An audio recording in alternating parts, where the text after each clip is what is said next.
வணக்கம். மின்னல் டிவி செய்திகள். இன்றைய முதன்மை செய்திகள். புதுச்சேரி மாணவர் காங்கிரஸ் துணைத் தலைவரை வீடு புகுந்து தாக்கிய வழக்கில் தமிழக வெற்றிக் கழக நிர்வாகி மீது ரெட்டியார்பாளையம் போலீசார் வழக்கு பதிவு செய்துள்ளனர். புதுச்சேரி வழியாக கடலூர் சென்ற தமிழ்நாடு துணை முதல்வர் உதயநிதி ஸ்டாலினுக்கு எதிர்க்கட்சித் தலைவர் சிவா தலைமையில் திமுகவினர் உற்சாக வரவேற்பு அளித்தனர். புதுச்சேரி நூறடி சாலை ரயில்வே சுரங்கப்பாதை சர்வீஸ் சாலை பணி 17 மாதம் கடந்தும் முடியாததால் பொதுமக்கள் அவதி அடைந்து வருகின்றனர்.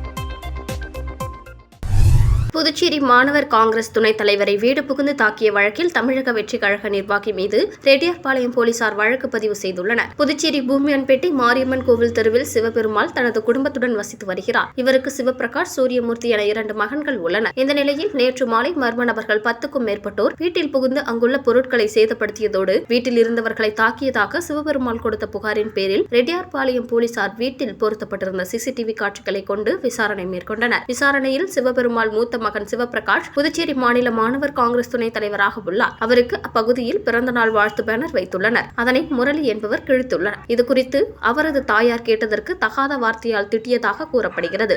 இதனால் ரெட்டியார்பாளையம் காவல் நிலையத்தில் புகார் அளித்துள்ளனர். இதுகுறித்து இரு தரப்பையும் போலீசார் காவல் நிலையம் அழைத்து சென்று விசாரணை மேற்கொண்டதில் பேனர் கிழித்ததற்கு முரளி மன்னிப்பு கேட்டதால் வழக்கு ஏதும் பதிவு செய்யப்படாமல் சமாதானமாக சென்றனர். தனது ஆதரவாளரை காவல் நிலையம் அழைத்து மன்னிப்பு கேட்க வைத்ததால் ஆத்திரமடைந்த தமிழக வெற்றிக் கழக நிர்வாகி அருள்பாண்டி, அருள்குமார், சாரங்கபாணி, முரளி, சஞ்சய், ரவி, சர்வின், விஜயபாரதி, கணேஷ் உள்ளிட்ட 10க்கும் மேற்பட்டோர் வீடு புகுந்து புதுச்சேரி மாநில மாணவர் காங்கிரஸ் துணைத் தலைவர் சிவபிரகாஷ் மற்றும் பொதுச் செயலாளர் சூரியமூர்த்தி, அவர்களது தந்தை சிவபெருமாள் மற்றும் தாயார் ஆகியோரை சரமாரியாக தாக்கி அங்கிருந்த பொருட்களை அடித்து உடைத்து கொலை மிரட்டல் விடுத்தது தெரியவந்தது. இதனைத் தொடர்ந்து தமிழக வெற்றிக் கழக புதுச்சேரி கதிர்காமம் தொகுதி நிர்வாகி அருள்பாண்டி மற்றும் அருள்குமார் உள்ளிட்ட 9 பேர் மீது வழக்கு பதிவு செய்து தலைமறைவாக உள்ள 9 பேரையும் தேடி வருகின்றனர்.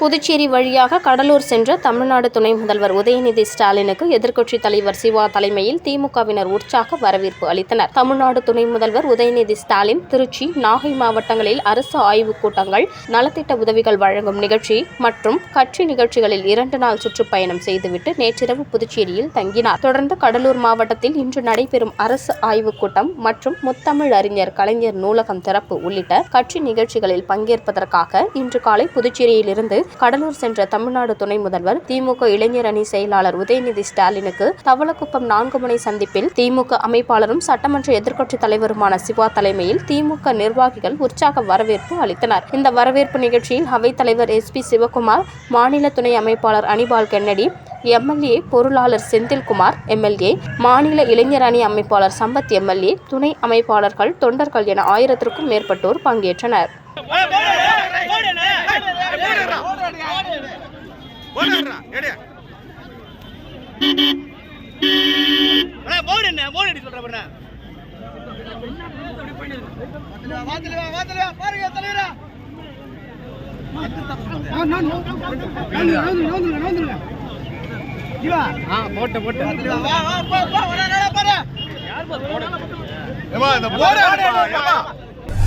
புதுச்சேரி நூறடி சாலை ரயில்வே சுரங்கப்பாதை சர்வீஸ் சாலை பணி 17 மாதம் கடந்தும் முடியாததால் பொதுமக்கள் அவதி அடைந்து வருகின்றனர். புதுச்சேரி இந்திரா காந்தி சிக்னலில் இருந்து கடலூர் செல்லும் நூறடி சாலையில் ரயில்வே மேம்பாலம் கட்டப்பட்டுள்ளது.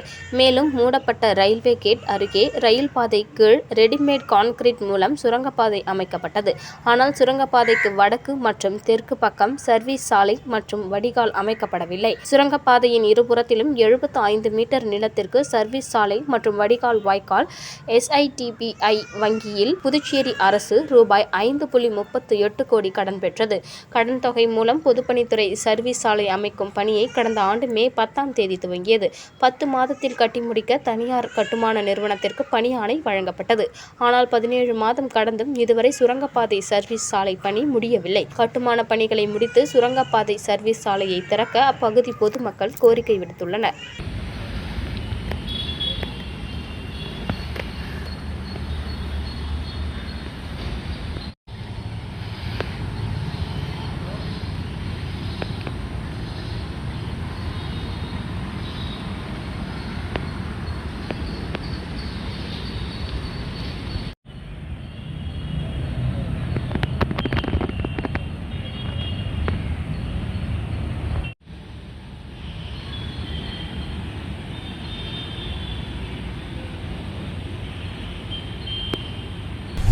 அரவிந்தர் ஆசிரமவாசியிடம் போலி ஆன்லைன் பங்கு சந்தை இணையதளம் மூலம் ரூபாய் 6 கோடி மோசடி செய்த மர்ம நபர்கள் குறித்து சைபர் கிரைம் போலீசார் விசாரித்து வருகின்றனர். புதுச்சேரி வாழைக்குளம் அப்பாவு நகர் 2வது குறுக்கு தெருவை சேர்ந்த அஷித் குமார் மிஸ்ரா அரவிந்தர் ஆசிரமம் புக் ஸ்டால் கணக்காளர். கடந்த 20 ஆண்டுகளாக ஆன்லைன் மூலம் பங்கு சந்தையில் பணம் முதலீடு செய்யும் தொழிலும் செய்து வருகிறார். கடந்த அக்டோபர் மாதம் அடையாளம் தெரியாத நபர்களின் வாட்ஸ்அப் குழுவில் ஆஷித் குமார் மிஸ்ராவை சேர்த்தனர். குழுவில் இருந்த மர்ம நபர் ஆஷித் குமார் மிஸ்ராவை தொடர்பு கொண்டு இரட்டிப்பு லாபம் தரும் பங்கு சந்தையில் முதலீடு செய்வது குறித்து பயிற்சி அளித்ததுடன் சிறிய தொகையை முதலீடு செய்ய தூண்டினார்.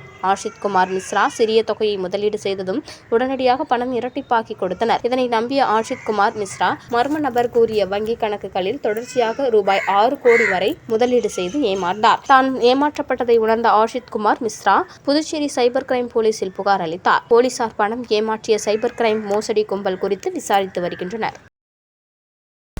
புதுவை மீனவர்கள் வாழ்வாதார நிதி உதவிக்கான பயனாளிகள் பட்டியல் வெளியிடப்பட்டது. இதில் ஆட்சேபனை ஏதும் இருந்தால் தகவல் தெரிவிக்கலாம் என புதுவை மீன்வளத்துறை சார்பில் அறிவுறுத்தப்பட்டுள்ளது. புதுவை மீன்வளத்துறை இயக்குநர் அலுவலக செய்திக்குறிப்பில் மத்திய அரசின் பிரதான் மந்திரி மத்ஸ்ய சம்பட யோஜனா திட்டத்தில் 2020-21ஆம் நிதியாண்டு முதல் மீன்பிடி தடைக்காலம் மற்றும் மழைக்காலங்களில் மீன வளங்களை பாதுகாக்கும் பொருட்டு சமூக பொருளாதாரத்தில் பின்தங்கியுள்ள முழுநேர மீன்பிடி தொழிலில் ஈடுபடும் மீனவ குடும்பங்கள் வாழ்வாதாரம் மற்றும் ஊட்டச்சத்து உதவி அளித்தல் என்ற பெயரில் நிதியுதவி வழங்கப்பட்டு வருகிறது. அந்த திட்டத்தின்படி 2024-25ஆம் ஆண்டுக்கு அந்தந்த மீனவ கூட்டுறவு சங்கங்களின் மூலம் சந்தா செலுத்திய உறுப்பினர்களின் பட்டியலை மாவட்ட அளவிலான குழுவுக்கு அளித்து ஒப்புதல் பெறப்பட்டது. அதன்படி புதுச்சேரியில் 13,691, காரைக்காலில் 5,079, மாஹேவில் 372, ஏனாமில் 6,640 என மொத்தம் 25,782 பயனாளிகளின் பட்டியல் மீன்வளத்துறையின் இணையதளத்தில்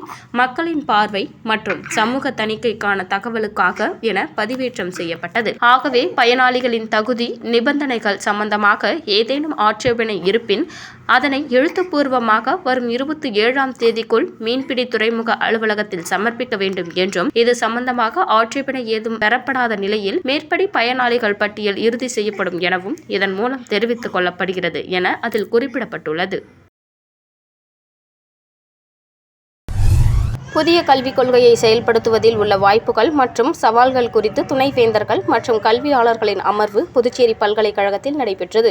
ஞான கும்பம் 2024 ஒரு அமர்வான இக்கூட்டத்தில் இந்தியாவின் பல்வேறு பல்கலைக்கழக துணைவேந்தர்கள் மற்றும் கல்வியாளர்கள் கலந்து கொண்டனர். பன்முக கல்வி முறையை ஒன்றிணைக்கும் இந்த முயற்சியை சிக்ஷா சம்கிருதி உத்தன் நியாஸின் தேசிய செயலாளர் டாக்டர் அதுல் கோத்தாரி பாராட்டினார். மேலும் நவீன கல்வி முறையில் இந்தியாவின் தனித்துவமான அறிவு பாரம்பரியத்தை ஒருங்கிணைப்பதன் அவசியத்தை வலியுறுத்தினார். பண்டைய ஞானத்தின் நவீன பிரபஞ்சம், வேதங்கள், உபநிடதங்கள் மற்றும் புராணங்கள் போன்ற ஆன்மீக நூல்களில் பொதிந்துள்ள ஆழமான ஞானம், மன ஆரோக்கியம், சுற்றுச்சூழல் பாதுகாப்பு போன்ற இன்றைய உலகின் முக்கிய பிரச்சனைகளுக்கு தீர்வுகளை வழங்கும் திறன் கொண்டது என டாக்டர் கோத்தாரி குறிப்பிட்டார். இந்திய தத்துவத்தில் வேரூன்றி தார்மீக மதிப்புகள் மற்றும் நெறிமுறை கொள்கைகளை வளர்த்து சமுதாய நலன் சார்ந்த குடிமைகளை உருவாக்குதல் நமது பொறுப்பு என புதுச்சேரி பல்கலைக்கழக துணைவேந்தர் தரணிகரசு பேசியது குறிப்பிடத்தக்கது. இந்தியாவின் வளமான அறிவு பாரம்பரியத்தை நவீன கல்வி முறையில் ஒருங்கிணைப்பதன் மூலம் சவால்களை எதிர்கொள்ளும் பன்முக திறன் கொண்ட தலைமுறையை உருவாக்க முடியும். இந்த முயற்சி திருவாரூர் மத்திய பல்கலைக்கழகத்தில் எவ்வாறு சாத்தியமானது என்பதை துணைவேந்தர் கிருஷ்ணன் தெளிவாக விளக்கினார். ஊசுடு சட்டமன்ற தொகுதிக்கு உட்பட்ட ராமநாதபுரம் பகுதியில் வடிகால் வாய்க்கால் அமைக்கும் பணிக்கான பூமி பூஜையை அமைச்சர் சாய் சரவணகுமார் துவக்கி வைத்தார். ஊசுடு சட்டமன்ற தொகுதிக்குட்பட்ட தொண்டமாநத்தம் மெயின் ரோடு வழியாக ராமநாதபுரம் மாஞ்சாலை முதல் 10 கண்ணு சந்திப்பு வரை செல்லும் RC22 சேதராப்பட்டு சாலையில் கிழக்கு பகுதியில் வடிகால் வாய்க்கால் அமைக்கும் பணிக்கு ரூபாய் 49.50 லட்சம் மதிப்பீட்டில் அரசாணை பெறப்பட்டு சாலை சீரமைக்கும் பணிக்கான பூமி பூஜை நடைபெற்றது. இந்த நிகழ்ச்சியில் ஊசுடு தொகுதியின் சட்டமன்ற உறுப்பினரும் ஆதி திராவிட நலத்துறை அமைச்சருமான சரவணகுமார் கலந்து கொண்டு விழாவிற்கு தலைமை தாங்கி பூமி பூஜை செய்து பணியினை துவக்கி வைத்தார். இந்த நிகழ்ச்சியில் தொகுதி ஒருங்கிணைப்பாளர் சாய் தியாகராஜன், தொகுதி தலைவர் ஐயனார், புதுச்சேரி பொதுப்பணித்துறை தலைமை பொறியாளர் தீனதயாளன், கண்காணிப்பு பொறியாளர் வீரசெல்வம், கட்டிடங்கள் மற்றும் சாலைகள் கோட்ட செயற்பொறியாளர் சுந்தர்ராஜு, உதவி பொறியாளர் சீனிவாசராம், இளநிலை பொறியாளர் குலோத்துங்கன் மற்றும் கிராம பிரமுகர்கள், ஊர் பொதுமக்கள் என பலர் கலந்து கொண்டு இவ்விழாவினை சிறப்பித்தனர்.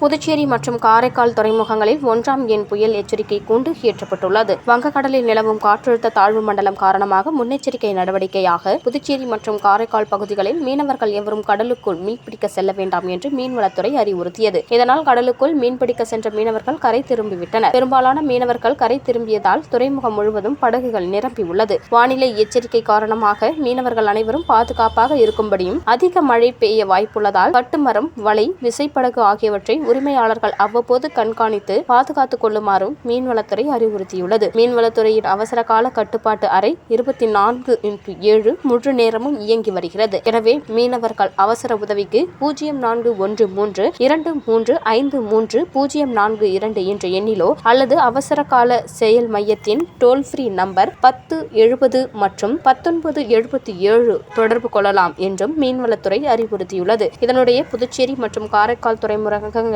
மீனவர்களை எச்சரிக்கை வகையில்